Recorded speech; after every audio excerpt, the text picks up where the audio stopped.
തമിഴ്നാട്ടിൽ നിന്നും കമ്പം വഴിയെത്തുന്ന ശബരിമല തീർത്ഥാടകർക്കായി കമ്പംമെട്ടിൽ ഒരു ഇടത്താവളം 5 വർഷങ്ങൾക്ക് മുൻപ് പ്രഖ്യാപനമുണ്ടായതിന് പിന്നാലെ 4 കോടി രൂപ ബജറ്റിൽ വകയിരുത്തുകയും ചെയ്തു. പക്ഷേ പദ്ധതി ഇപ്പോഴും ഫയലുകളിൽ ഉറങ്ങുകയാണ്.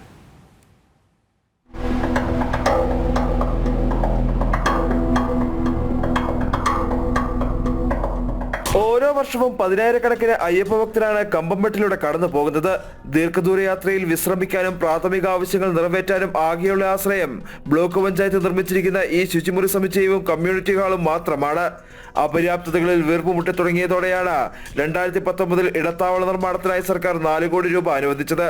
കമ്മ്യൂണിറ്റി ഹാളിനോട് ചേർന്ന് 65 സെന്റ് സ്ഥലം പഞ്ചായത്ത് പദ്ധതിക്കായി കൈമാറി. പക്ഷേ സർക്കാരിന്റെ ഉദാസീന നിലപാട് മൂലം പദ്ധതിയുടെ നിർമ്മാണം നീളുകയാണ്. 2019 ബഡ്ജറ്റിലാണ് LDF ഗവൺമെൻറ് ഇവിടെ ശബരിമല ഇടത്താവളത്തിനായിട്ട് 4 കോടി രൂപ ബഡ്ജറ്റിൽ വകയിരുത്തിയിട്ടുണ്ടെന്ന് പറഞ്ഞിരുന്നത്. പക്ഷെ അന്ന് തൊട്ട് കരുണാപുരം ഗ്രാമപഞ്ചായത്ത് ആവശ്യമായ സ്ഥലമില്ലാത്തതിനാൽ കള്ളുവേലി എസ്റ്റേറ്റിൽ നിന്നും 20 സെൻറ്റ് സ്ഥലവും കൂടി സൗജന്യമായിട്ട് തന്ന് 65 സെൻറ്റ് സ്ഥലം നമ്മൾ കരുണാപുരം ഗ്രാമപഞ്ചായത്ത് PWDക്ക് കൈമാറിയിട്ടുള്ളതാണ്. പക്ഷേ നാളിതുവരെ ആയിട്ടും ഈ പദ്ധതി അനങ്ങിയിട്ടില്ല. മാത്രമല്ല നിർമ്മാണ പ്രവർത്തനങ്ങളൊന്നും നടത്താത്തതിനാൽ ശബരിമല സീസൺ സമയത്ത് ഇടത്താവളത്തിലേക്ക് എത്തുന്ന ഭക്തർക്ക് വളരെയധികം ബുദ്ധിമുട്ടുകളാണ് കമ്പംമെട്ടിൽ ഉണ്ടാകുന്നത്. കഴിഞ്ഞ മണ്ഡലകാലത്തും കമ്പംമെട്ടിൽ ഭക്തർ ദുരിതമനുഭവിച്ചാണ് മടങ്ങിയത്. അതേസമയം മണ്ഡലകാലം അവസാനിച്ചതിന് പിന്നാലെ ഇവിടെ നിർമ്മിച്ച ശൗചാലയങ്ങൾ കാടുകയറി നശിക്കുകയാണ്. കമ്പംമെട്ടിലെത്തുന്ന സഞ്ചാരികൾക്കായി ഈ ശൗചാലയങ്ങൾ തുറന്നു നൽകണമെന്ന ആവശ്യവുമായി നാട്ടുകാരും രംഗത്തെത്തി.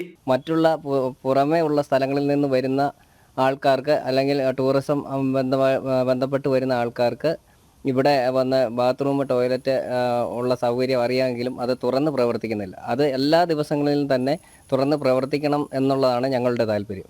കമ്പംമെട്ട് ഇടത്താവളം എന്ന സർക്കാർ പ്രഖ്യാപനം ഈ വർഷമെങ്കിലും നടപ്പാകുമെന്ന പ്രതീക്ഷയിലാണ് ഇവിടെയുള്ളവർ ഉള്ളത്. ഉടൻ നിർമ്മാണ പ്രവർത്തനം ആരംഭിച്ചെങ്കിൽ മാത്രമേ അത് സാധ്യമാവുകയുള്ളൂ. അതിനായുള്ള ഇടപെടൽ അടിയന്തരമായി ഉണ്ടാകണമെന്ന ആവശ്യമാണ് ശക്തമാകുന്നത്. ജനം, ഇടുക്കി.